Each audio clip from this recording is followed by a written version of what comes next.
Hello, après près de 1 mois d'absence, on se retrouve pour notre sunshine, notre guidance de la semaine. Aujourd'hui, j'ai envie de vous partager ce que j'ai partagé hier au salon de Martigny, l'atelier. J'ai donné un atelier dans lequel je parlais de protection, de l'importance de se protéger. Mais se protéger non pas par peur, mais par amour pour soi. Et je vous promets que quand vous vous protégez par amour pour vous-même, ça va changer tout. Donc, je ne vais pas reprendre tout l'atelier que j'ai donné parce que je n'ai pas le temps dans un sunshine et ce n'est pas le but. Mais pour résumer, je dirais, quand on a envie ou un besoin de se protéger, souvent c'est parce qu'on a peur de quelque chose.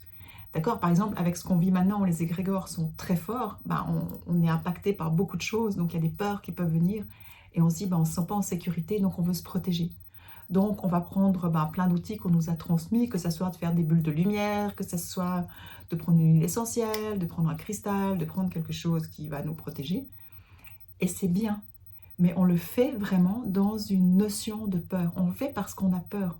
D'accord? Donc ça veut dire que, à quelque part, on nourrit cette peur en nous, on renforce ce lien qu'on a avec la peur. Et si on regarde très factuellement, je dirais, si vous avez peur et que vous mettez une bulle de lumière dorée, par exemple, ou d'une autre couleur autour de vous, qu'est-ce qui se passe? Il y a toutes les peurs en vous, puis vous mettez une bulle dedans. Vous imaginez? Du coup, vous allez avoir encore plus peur parce que toutes ces peurs sont enfermées puis elles sont compressées d'une certaine façon. Alors, qu'est-ce que vous allez faire? Vous allez mettre une deuxième bulle ou vous allez prendre encore un autre truc. Mais vous faites simplement, plus vous allez mettre des protections, pire ça sera parce que toutes les peurs sont restées dedans. Tandis que quand on le fait par amour pour soi, on a une autre vision. On va le faire par hygiène de vie, juste en se disant, ok, le contexte dans lequel on vit, que ça soit n'importe quoi ou n'importe quand, je veux dire, il me stresse. Donc, ce que j'ai besoin de faire, c'est déjà de me purifier, de purifier mon énergie, purifier mes émotions. Et puis, une fois que c'est purifié, à ce moment-là, je retrouve de la lumière et je vais non pas mettre une bulle extérieure, mais je vais réveiller ma lumière et ma lumière lui permettre de grandir pour pouvoir s'expandre dans l'aura. Et au fait, la protection, elle va venir de l'intérieur avec notre lumière. On va se faire une bulle de lumière de l'intérieur, simplement on aura déjà avant purifié notre énergie. Donc, quand on va créer notre bulle de lumière, simplement, on aura notre aura qui sera plus dense, donc on sera simplement moins perméable. Et moi, ça, je connais bien parce que j'ai, en lien avec quand même une hypersensibilité, c'est quelque chose que j'ai mis du temps à comprendre, mais qui a vraiment pu changer ma vie. Donc, concrètement, comment le faire? Moi, je le fais de deux façons. Soit, je vais employer mon spray purification-protection, et puis, je vais le respirer. Et quand je le respire, je vais demander justement, typiquement, déjà que ça commence à nettoyer, que tout ce que j'ai mis dedans, que ce soit des sons, des couleurs, des essences, des huiles essentielles, mais très diluées. J'ai mis beaucoup de spagyrie aussi dedans. Il y a des symboles, il y a des mantras que j'ai reçus à Bali. Donc, tous mes élixirs, tous mes sprays sont mantrifiés personnellement. Et puis, ça va vraiment amener cette purification. Et quand il y a la purification, après, il y a tout ce nettoyage qui se fait et après, il y a une densification de l'aura. D'accord? Donc ça, c'est le moyen rapide que j'ai. Quand je fais des soins, par exemple, je fais avant un soin. Après un soin, je purifie ma pièce. Quand je voyage, avant d'aller dans l'aéroport, quand j'arrive dans une chambre d'hôtel, automatiquement, je vais purifier ma pièce pour que je puisse me déposer, me sentir bien. Donc ça, je l'emploie énormément, mais autrement, ce que je fais vraiment très régulièrement, et maintenant, je vais le refaire quotidiennement, c'est ma méditation ultraviolet. Parce qu'elle va nous permettre de nous reconnecter à notre âme. Parce que qu'est-ce qui se passe? Quand on a peur, on est dans toutes nos peurs ancestrales, toutes nos peurs de survie qui sont là. Et du coup, on est vraiment connecté à notre ego et déconnecté de notre âme. Et du coup, on est enfermé dans un schéma. Dans tous nos schémas, il y a tout qui peut remonter en fonction avec notre vécu. Tandis que quand on se reconnecte à notre âme, on accède de nouveau à un espace plus grand en nous. Ça va nous permettre de nous reconnecter à notre foi, ça va nous permettre de nous reconnecter à notre sagesse, à notre intuition. Et du coup, on vit les choses beaucoup, vraiment différemment. Donc, avec cette méditation, la première chose qu'on fait, c'est déjà de se reconnecter à son âme. Et ensuite, on va, grâce aux fréquences de l'ultraviolet et puis des positions de main, on va pouvoir vraiment purifier toute notre énergie, que ce soit autant dans notre corps que dans notre aura. Et une fois que c'est fait, on va avoir des spirales dorées qui vont venir réparer, je dirais, les trous, les failles qui ont été faites avec la purification. Et puis à la fin, on va se remplir de cette énergie dorée, cette très haute vibration qui va permettre aussi d'élever notre taux vibratoire. Et puis on va finir avec la gratitude. Donc voilà, c'est vraiment une méditation qui est très puissante, que j'ai canalisée en période de Covid en 2021. Et je pense qu'elle a de nouveau tout son sens, qu'on puisse la remployer vraiment au quotidien. Donc toutes les personnes qui ont fait mes formations, qui ont fait Vibes, ou voilà, à qui j'ai déjà transmis, ben, je vous invite vraiment à la faire comme hygiène de vie au quotidien. Et puis les personnes qui ne l'ont pas et qui l'aimeraient, ben, je vous invite à, vous pouvez m'écrire en message privé. Vous me la demandez, vous m'envoyez votre mail, et puis ben, moi je vais faire un plaisir de vous l'envoyer par mail pour que vous puissiez aussi l'avoir. C'est ce que j'ai fait au salon hier. On l'a fait en raccourci pour que les gens puissent l'expérimenter. Ils ont adoré. Et puis après, ils sont venus sur le stand et ils m'ont donné leur mail et je vais leur envoyer la version un peu plus longue pour que vous ayez vraiment tout. J'amène aussi la reprogrammation au niveau cellulaire et tout. Donc voilà les enseignements que j'avais envie de vous amener vraiment, parce que dans le contexte anxiogène dans lequel on vit maintenant, c'est vraiment important d'avoir un geste d'amour et de prendre soin de notre énergie, comme on prend une douche pour notre corps, en fonction de ce qu'on mange aussi pour notre corps, mais là c'est au niveau de notre énergie. C'est vraiment important d'être conscient, parce qu'on évite des éponges. Et puis quand il y a beaucoup de peurs qui sont partout autour de nous, et ben, quand on est sensible, quand même, on peut être bien impacté. Donc voilà ce que j'avais envie de partager avec vous, de vous apprendre à vous protéger, non par peur, mais par amour pour vous. Et puis vraiment dans cette notion de retrouver votre lumière et de développer votre lumière pour pas qu'elle puisse simplement s'éteindre parce qu'on l'oublie. Voilà, j'espère que ça fait sens pour vous, que ça va vous aider. Et puis maintenant, je vais passer au tirage du Sunshine proprement dit pour voir l'énergie de la semaine, le message du Sunshine pour notre semaine. Ancrage. Ah bah ça va parce que j'ai oublié de vous parler de ça, donc c'est parfait. Aujourd'hui, je choisis de me concentrer et de rester focus sur ce qui est essentiel pour moi. Ça, c'est aussi quelque chose.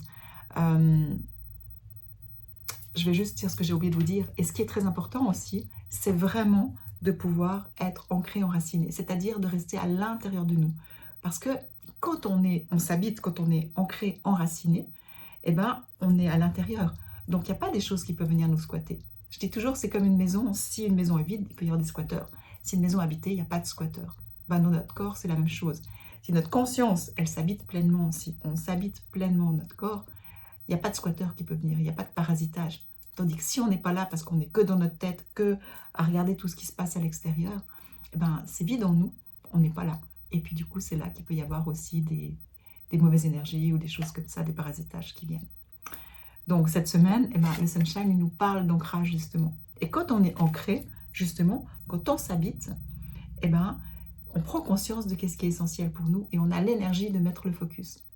Et cette semaine, vraiment ce que j'ai envie de vous amener, c'est le focus, c'est de prendre soin de vous, de prendre soin de cette conscience d'être en vous, parce que c'est quelque chose de vraiment important. On est tellement vite amené à l'extérieur et c'est important de pouvoir être en soi et de réussir à trouver cette paix intérieure, cette sécurité intérieure, quoi qu'il se passe à l'extérieur. Voilà. Je discutais avec une amie sur le stand et on parlait justement un peu de beaucoup de choses qui se passent actuellement et puis elle me disait ouais c'est difficile, c'est quand même important de rester connecté à ce qu'il y a pour savoir ce que c'est parce qu'on ne peut pas être déconnecté et vivre dans notre monde simplement. Et je lui disais moi j'ai pas cette vision. De toute façon ce qu'on doit savoir on nous le dit. De toute façon on en entend parler même si on ne va pas regarder. Par contre de savoir que c'est le chaos à l'extérieur et de choisir de rester en paix à l'intérieur, pour moi c'est œuvrer pour le monde. C'est difficile de rester en paix à l'intérieur quand c'est le chaos à l'extérieur. Ça demande un engagement personnel, ça demande une volonté, une motivation, mais c'est challengeant, c'est tellement plus facile de se laisser impacter par tout ce qu'il y a que de rester à l'intérieur. N'empêche, c'est essentiel. Et plus on sera de personnes à œuvrer pour garder cette paix à l'intérieur, quoi qu'il se passe, mieux le monde se portera. Et plus on pourra rayonner et cette paix et aider des gens. Donc je dis toujours, oui, je vis complètement au pays des bisounours, mais en étant totalement consciente et en sachant pourquoi j'ai choisi de vivre au pays des bisounours. C'est pour œuvrer pour la paix, simplement.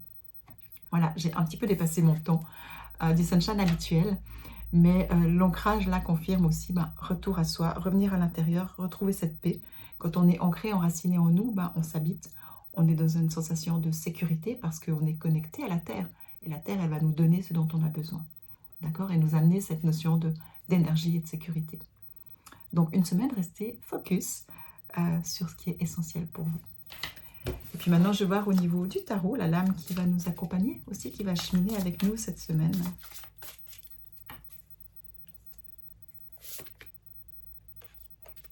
La tour, la maison Dieu. Donc, quand il y a la tour qui arrive dans un tirage, c'est qu'il y a quelque chose qu'on ne sait pas encore, quelque chose d'imprévu, quelque chose qui peut venir d'un coup, qu'on ne s'y attend pas forcément, mais c'est en lien aussi avec une prise de conscience. Donc cette semaine, peut-être qu'on va avoir des prises de conscience, des choses qu'on ne s'attend pas maintenant. Donc si on a plein de plans actuels, eh ben, je vous inviterai cette semaine à plutôt être dans le moment présent, parce que des éléments vont arriver que vous n'êtes pas encore au courant. Donc on peut vivre chaque jour, trouver cette paix, trouver des solutions pour le jour, en restant ouvert sur ce qui peut arriver. Alors moi, je vis totalement ça, parce que je suis censée partir à Bali la semaine prochaine avec un groupe. Et pour l'instant, nos vols ne sont pas totalement encore confirmés, en tout cas pas tous. Donc c'est lâcher prise, être dans l'instant présent, un pas après l'autre, et voir là où ça nous mène. Donc quand je vois la tour, je pense que je ne sais encore pas tout de ce qui va se passer pour la semaine prochaine. Et la deuxième, je vais la recouvrir, le monde. Donc le monde, c'est vraiment la meilleure carte du jeu. C'est vraiment cette carte qui nous relie au tout, qui est quand même un acte de... Je dirais qu'il y a une notion de réussite, d'accord? Donc quoi qu'il se passe, ça va aller, c'est rassurant, le monde, il nous rassure quand même. Par contre, je vais juste voir ce qu'il y a. C'est quoi là? C'est aussi qu'on est dans certains cycles, là ce qu'elle me montre, parce que je vois avec le monde, je vois aussi la lune. Donc peut-être c'est cette instabilité cette semaine qu'il peut y avoir avec la tour, elle peut nous amener plusieurs cycles différents aussi. Peut-être qu'il y a des moments où ça sera mieux, des moments où ça sera peut-être un peu plus challengeant émotionnellement. Mais c'est ok, il y a quand même cette notion que ça va aller. Il y a une notion aussi de, je vois les lotus, je vois les lotus avec une petite lumière à l'intérieur. Et pour moi, il y a aussi une notion qui nous reconnecte avec ce que je disais, hein, trouver cette paix intérieure pour amener, reconnecter à notre lumière, pour vraiment garder cette lumière allumée, quoi qu'il se passe. Et c'est ça qui peut nous aider à être en paix aussi. Quoi qu'il se passe, on a cette capacité de nous adapter aussi. Donc le monde, la tour et le monde, voilà, on va voir qu'est-ce qui va se passer cette semaine. Mais en tout cas, de garder espoir et de rester concentré, focus sur ce qui est en paix, plutôt que sur ce qui ne l'est pas. Voilà, j'espère que ça vous parle. En tout cas, j'ai eu plaisir de vous retrouver aujourd'hui. Je vous retrouverai la semaine prochaine. Je ne sais pas, depuis la Suisse, depuis Bali. J'ai encore aucune idée, on verra. Mais je vous retrouverai en tout cas. Et je vous souhaite une merveilleuse journée et une belle semaine. Je vous embrasse.